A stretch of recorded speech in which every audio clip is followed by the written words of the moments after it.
Well, hello, everyone. I am Alicia Powell-Gillis, and I am the new senior editor at Route 50. I want to thank our panelists in advance for being my first live event panel, and I'm really excited to talk to you all about such a top-of-mind issue as workforce. As has been stated multiple times already, there is such a transformation underway, spurred by the tech revolution, on how people, especially as we think about the next generation of workers, will be actually working and what they expect in their work environment. And this panel is an opportunity to look at it from a more local flavor. So we'll be talking about it from the perspectives of the cities of Austin, Leander, and Texas statewide. So on that note, I'd like to ask each of you to talk about your role and the role your organization plays in workforce development. Juanita?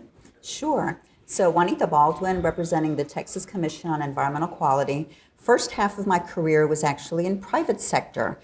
E-commerce, startups, insurance, financial services. So I've used that as a foundation for the last 18 years where I've served with the Environmental Commission, both as recruitment and internship coordinator, volunteer coordinator, veterans liaison, and most recently, education and outreach coordinator for our college internship program. Christy Davis with the City of Leander. I actually spent 25 years with the state of Texas, and now I've moved into local government. And there are similarities and there are some differences, and it has been almost a year that I've been with the City of Leander, and it's been a great opportunity to learn how local government works, also in conjunction with the state. Great. Drew at the Austin Chamber, and my job is to make sure employers can hire here in Central Texas. And then I've also was a key person in bringing the Army Futures Command here to Austin and standing up a group called the National Security Innovation Council. Mm-hmm. So I'm not from Austin, but from an outsider's, thank you. From my outside perspective, things seem so hot here in Austin and Texas statewide. I just looked up a couple stats. The economy is booming, second largest economy in the U.S., first for growth prospects, third for best business in state, best states for business. Looking at Austin, the unemployment rate is really low, the fastest growing metropolitan. So as I said, from my vantage point, it looks like things are great. So Drew, can you talk to us about the broader workforce trends you are seeing and maybe some things that not anybody would know, some surprising facts about that? Surprising facts. Well, I think one surprising fact for folks who live in Austin is that the growth we're seeing is not unusual. So if you look at 1880 and draw a line to today, you won't see a wide variation. We grow about the same percent every year for 140 years. We double in population every 20 to 25 years. And a lot of the affordability and transportation challenges are tied to whether we plan for the growth or whether we don't plan for the growth. We have roughly 50,000 job postings, which are becoming less and less of a meaningful arbiter of what's happening in the local environment. About 20% of those are in IT, and about 10% in healthcare, 10% in sales, 10%. We've got a pretty wide diversity, about 6% in financial. And Christy, can you talk to me about the workforce trends from the public sector side? So with the City of Leander, we are growing rapidly. It used to be driving out to the City of Leander was going out to the country. Not so much anymore. We have about 315 employees with almost 200 police and fire.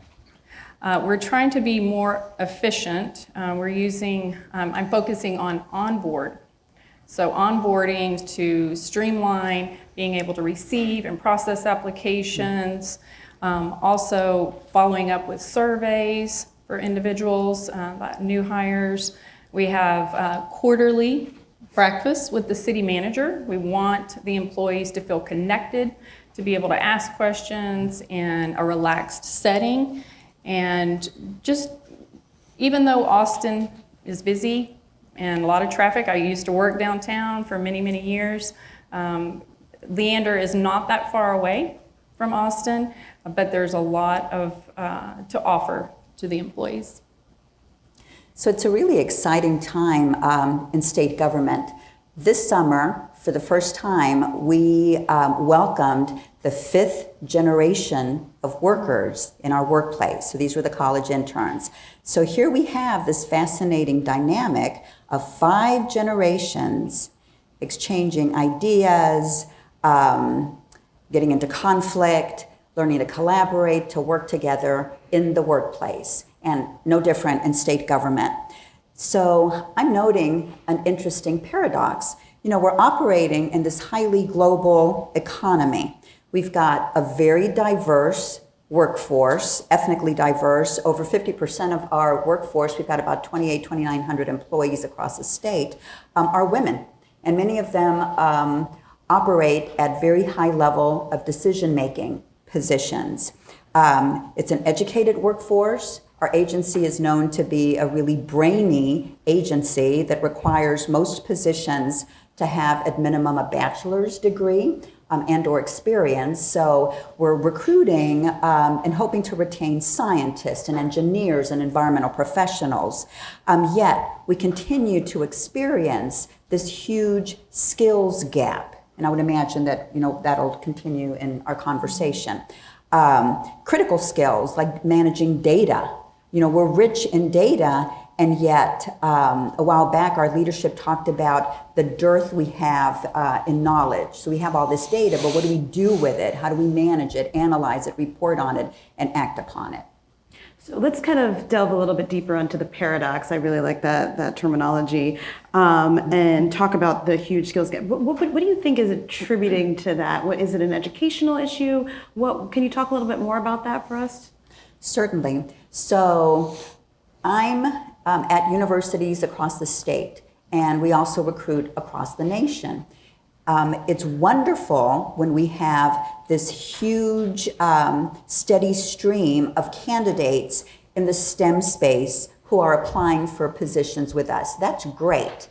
What happens when we have the liberal arts majors, for our agency anyway, or majors that we do not readily employ? It becomes a little bit more challenging if they're not coming to the table with data management skills or software development, GIS. It's a really hot skill, marketable skill for us.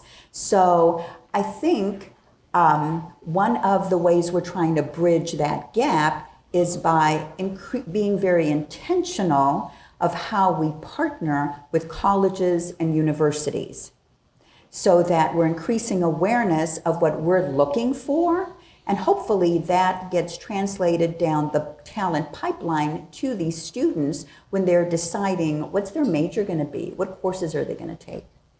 Drew, I know that the Chamber did a report with the Austin Community College, so maybe you could talk about what are some of those opportunities to be more intentional about working with colleges in the area and maybe statewide.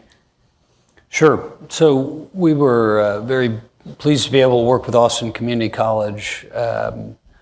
It, like many community colleges, tends to be counter-cyclical with the economy. And so as unemployment rate goes down, typically enrollment in community colleges go down. And ACC has remained, even with the growth in population, roughly stable, is one way to put that. Nearly everybody's working. 80% of the students that are at ACC are working.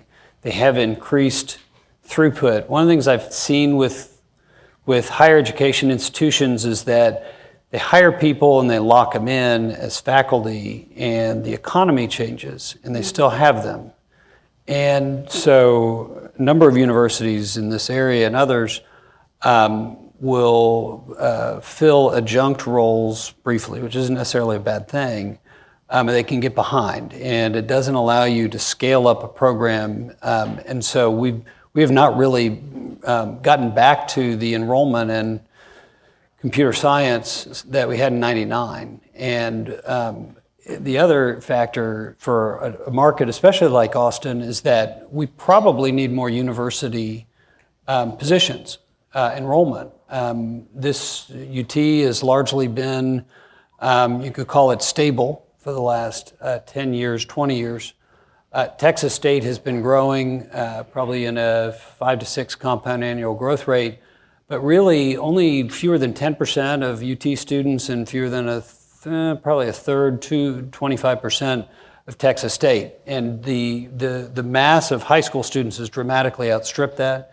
We're the only major market in Texas that does not have a local serving university that just is scaling with the way that every other metro is. And I think those are some higher ed constraints that are there that are limiting enrollment in some key areas. So one thing I think we know is that a lot of people are flocking to the Austin area. So let's kind of pivot a little bit when we're talking about the next decade of the public workforce and the next generation of public, state, and local officials and what you're doing for recruitment purposes. What methods are you employing to attract that new workforce and hopefully keep them in their positions? Christy, why don't we start with you?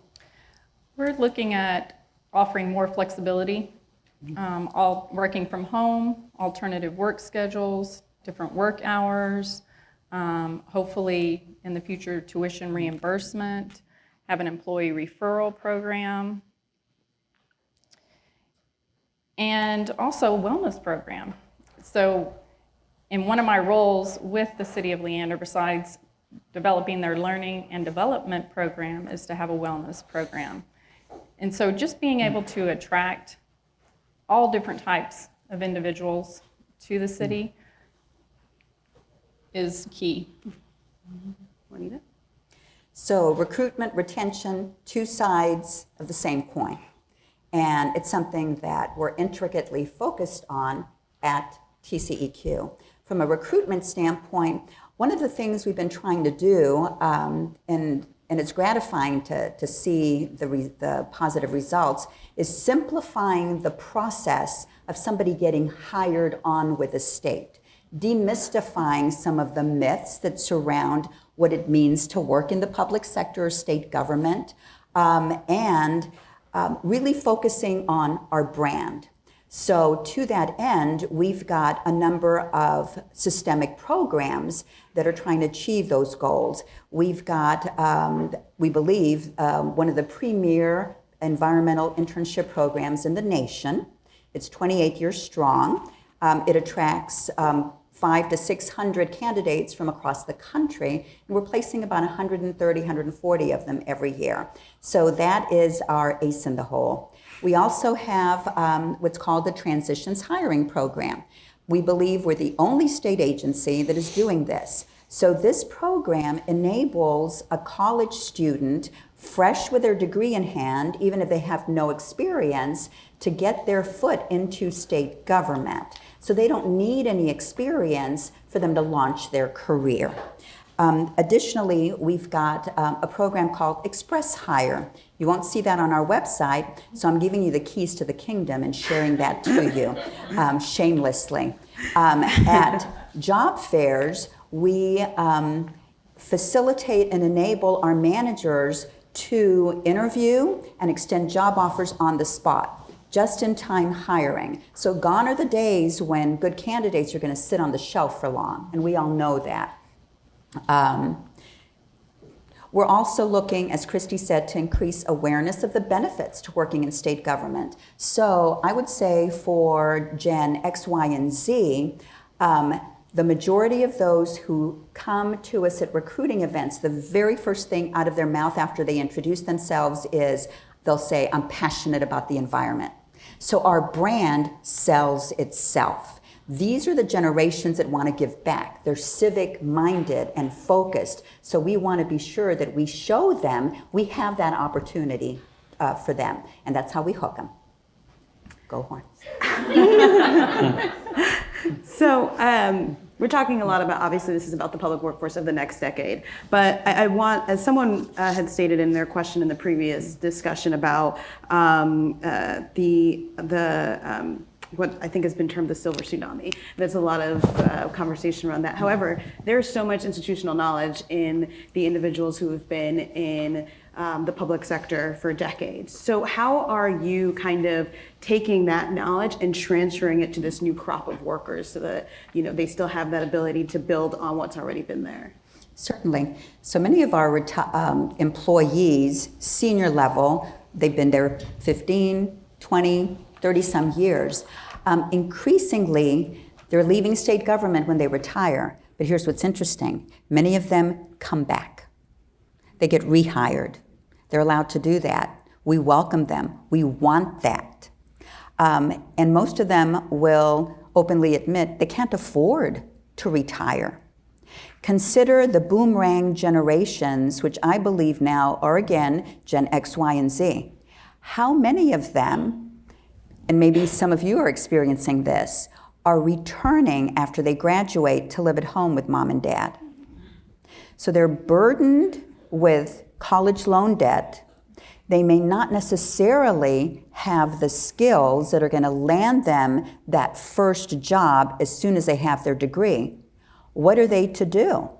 Do they enroll in grad school? No, they have to find a living. So I think for a lot of our senior level employees, the other way we're hooking them is by making mentoring attractive. It's empowering for them to mentor, and we need them to mentor the 100 or so college students that are coming in the summer. Another interesting trend, the literature speaks of reverse mentoring.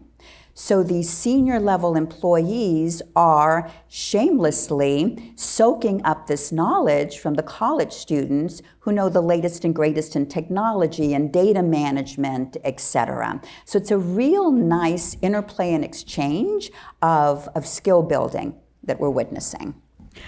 I want to pick up on the point you just raised, and this is for all of you to kind of comment on, is we talked about people who are flocking here, but then the folks who are from here, the young folks who are from here, but cost of living rises. And so how are you planning to keep people originally from here from potentially leaving because they just can't afford to live here, which a lot of cities are facing that same problem?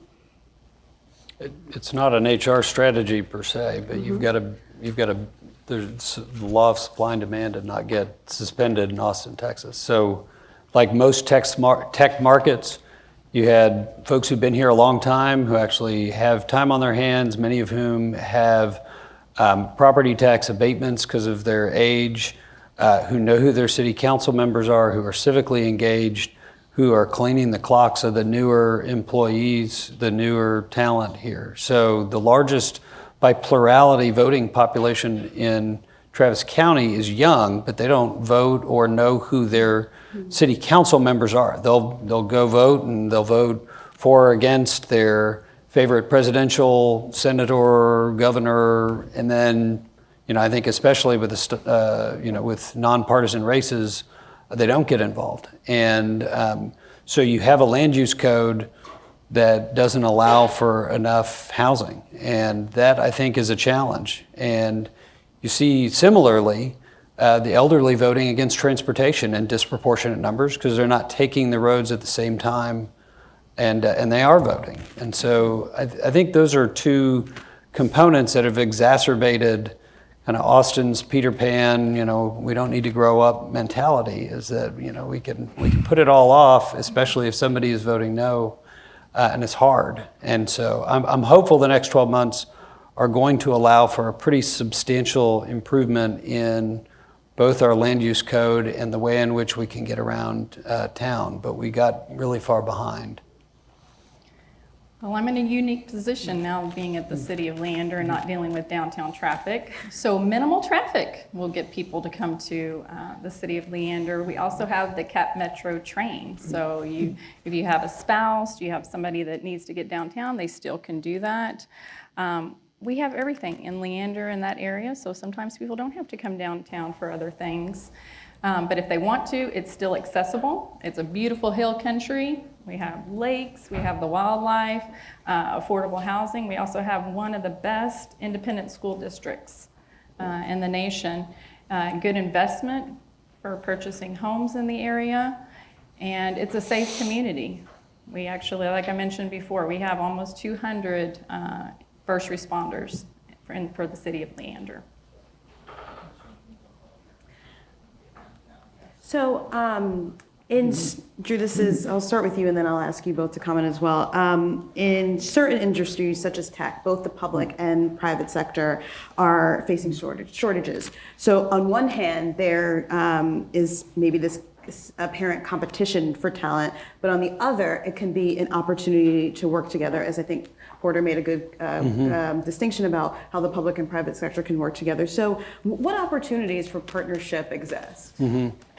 Well, I want to put together a couple thoughts, and Porter, I thought, did a fantastic job, and Austin is so pleased to have the Army Futures Command here. It's a global imperative that we figure out how to both defend ourselves and our allies, and we can't move at the pace of change that we're moving today. And I've been gratified that last week the Navy announced a Naval X, a set of partners. We've got the Air Force. It's called AFWorks that's here as an innovation unit. We've got the Defense Innovation Unit that's here, and they're actively partnering with universities throughout the state and throughout the country. And they're trying to figure out a couple things. One of them is if you're trying to take a procurement cycle from 10 years down to 10 months, there's some people who are going to learn a whole lot of stuff. So let's just say you've got 10 of them. So from the beginning, how do you set up so that those 10 or some subset of those 10 are now teaching 50, who are now teaching 200 to continue to improve that kind of cycle time? I think that is a role for a tier 1 research institution like UT or Texas State in figuring out the art of governance and procurement that is critical. A second is 80% of what the state spends in IT is maintaining current systems, which is very unusual compared to the private sector. It is a role for legacy employees who may be coming back because they're the only ones who know how to work some of these systems that are so old, right? But it also is an opportunity to help think through the design system, its successes as well as its flaws in a new iteration. And the things that I hear from the private sector that I'm hearing TCEQ is addressing is time to hire is not keeping pace. Time to hire is extremely long outside of TCEQ. Marketing, the roles of marketing and HR in the private sector have gotten very closely intertwined. You have one of the companies you probably never heard of that's in Austin, and it owns this category. It's called Tauru. It's one of those 120 people, and they own it. They do an analysis of 1 billion job searches a month and are helping companies to figure out, what time of day are people you want to hire looking for jobs.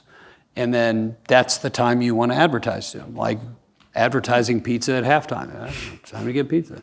So I think there are some kind of ways to do that. I think one of the things that the public sector undersells is the pension. There are no pensions in the private sector, really. And I think they undersell some of the kind of work-life balances. And when I look at a number of public sector job descriptions, it does not necessarily reflect the excitement of solving big, difficult problems. They tend to read like GS-14, and they tend to read, tasks and responsibilities, and not, you get a chance to solve this issue or dramatically improve this issue. And I think that kind of thing is what, the military has been struggling with, is how to communicate to the private sector some of these big, hairy challenges.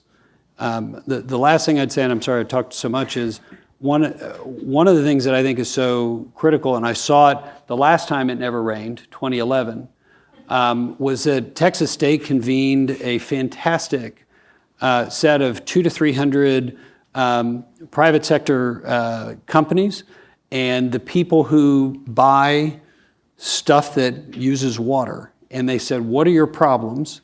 Here are the people who can help you with those problems. They provided a little bit of seed capital, and they rank ordered and did kind of even pre-seed funding of trying to help solve some of these problems. Is that sometimes private sector is solving problems that don't really exist.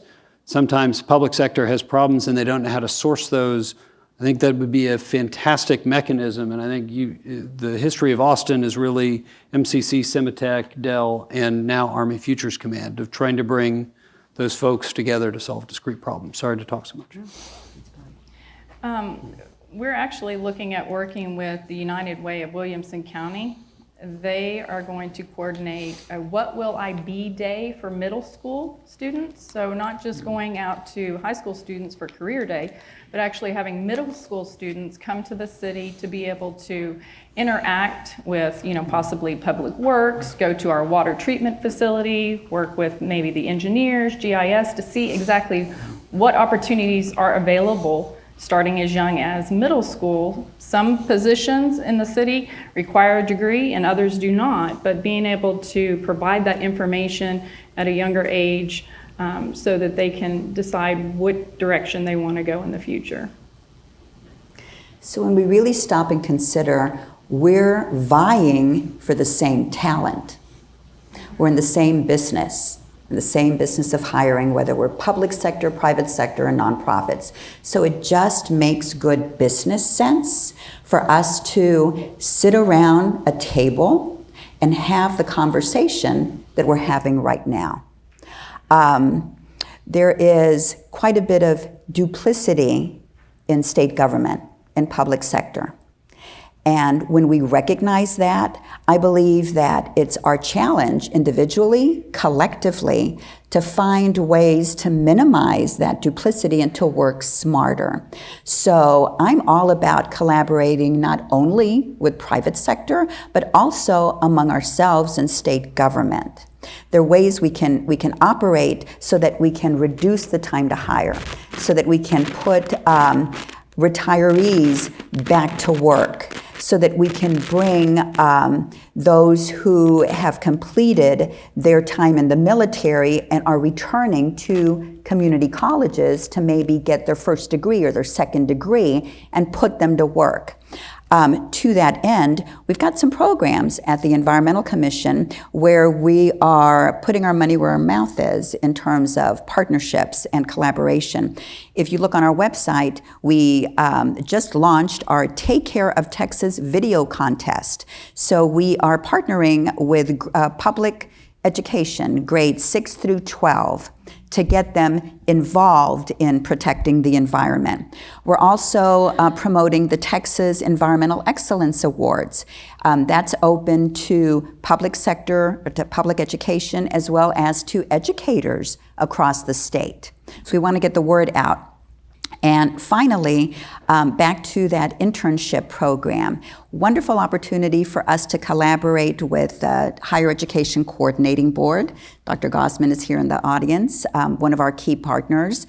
It ties into the governor's tri-agency initiative, Texas Education Agency, Workforce Commission, Higher Education Coordinating Board, et cetera, to get more Texans with certified or to get those degrees so that we can put them to work. And with this internship program, it's called the Mickey Leland Environmental Internship Program. We are the only agency that renders these candidates available for placement, not only at our agency. We can place them in private sector with nonprofits or other state agencies, and we will not charge to do that. So think about it. We're doing the recruiting for you. Why? Because it makes good business sense. It increases this next generation of leaders and skill building, and we're doing it in partnership with private sector. Well, we only have a few moments left, but I'd like to see if there's an audience question that we can take. And please, if you have a question, please wait for the mic to come to you. Any questions? All right. Good job. Oh, hearing none. Oh, there's just one. Thank you. Great job. You just touched on it with a certification program. I work with workforce development kids in North Texas, extremely talented, but they will never get a college degree. So we've tried to see what type of certification programs are out there that industry really needs that will work. Trying to work with TEA and getting those programs done has seemed to be a bit a bit ineffective, but more industry input is absolutely needed on how can we certify these young people to come in and work for your organizations. What kind of ideas are out there? So I would say I'm not sure exactly what you're referencing with Texas Education Agency. I think Commissioner Morath's done phenomenal work, and they, back in May, identified probably too many, but about 240 certifications that a student can earn before they graduate high school that are supposed to be connected to what a middle wage would be. And they just last Thursday released I call it kind of the DNA sequencing of the courses that you need to be able to learn the content, to be able to earn the certifications. I can guarantee you that there is very little understanding by the user, the student, the teacher, the CTE directors, and so forth. But now that opportunity exists, and I would strongly recommend that be a good kind of initial look at certifications that should have that kind of currency. It can't be the Samsung Happy Fun certification that only works at Samsung and it has to have cross-industry buy-in. It's got to give you a real benefit over someone who lacks it in the hiring capacity, and it needs to be something you can earn while you're in high school. So I think it's a very good framework. It's early days on it, and I think it represents a good kind of second step in that front. We have a small percentage of our positions that will allow for experience to substitute for the degree. So, to that end, for students who are vying for a certification, if they have an opportunity to complete an internship or a co-op or to shadow someone, unpaid volunteer opportunity, certifications in Microsoft Office, applications, GIS, project management, that's hot. I just wanted to comment on that. So we actually just recently posted for a position for the water treatment facility in training position, allowing individuals to come into an entry-level position without a certification and giving them adequate time in training to be able to obtain that certification, for this one particularly for water. Well, that is all the time we have for our panel. Please join me in giving them a round of applause. Thank you.